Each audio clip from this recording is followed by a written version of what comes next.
Hello, আসসালামু আলাইকুম বন্ধুরা। সকাল সকাল ঘুম থেকে উঠে মুখ ধুয়ে ব্রাশ করে একটু গরম পানি লেবু দিয়ে খেয়ে নিলাম। তারপর গরম পানি এবং লেবু দিয়ে খেলে অনেক উপকার পাওয়া যায়, এই জন্য আমি এটা খেয়ে নিলাম। প্রতিদিন সকালে আমি এটা খাই, গরম পানি এবং লেবু। এটা অনেক উপকার। পরে আমি চলে আসলাম মাছ ভিজাইতে। আজকে আমি ইলিশ মাছ রান্না করব, তাই ফ্রিজ থেকে একটা ইলিশ মাছ বের করলাম এবং সেটা ভিজিয়ে নিলাম। এটা আমরা কুটবো এবং রান্না করব ইলিশ মাছ। আজ কয়েকদিনই আমরা ইলিশ খাচ্ছি, এখন ইলিশের সিজন তো, এই জন্য ইলিশ খাওয়াটা বেশি হচ্ছে। ইলিশ মাছ আজকে আমি কচি চাল কুমড়া দিয়ে রান্না করব।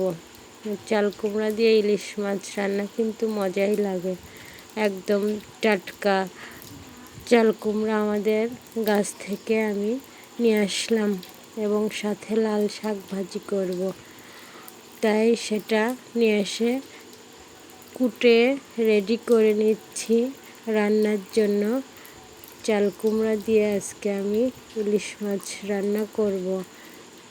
চাল কুমড়া ইলিশ খেতে ভালো স্বাদ লাগে, এই জন্য আমি এটা রান্না করব এবং সেটা আমি ভালোভাবে ছিলে কুটে নিচ্ছি।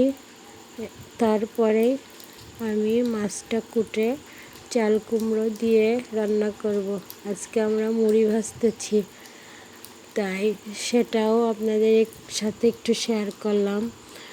দেখেন, আজকে আমরা গ্রামের মাটির চুলায় মুড়ি ভাজতেছি। এখন মানুষ বেশি কিন্তু মেশিনে মুড়ি ভাজে, কিন্তু আমরা হাতে ভাজি এবং সব কিছু দেখেন রেডি করছি এবং এক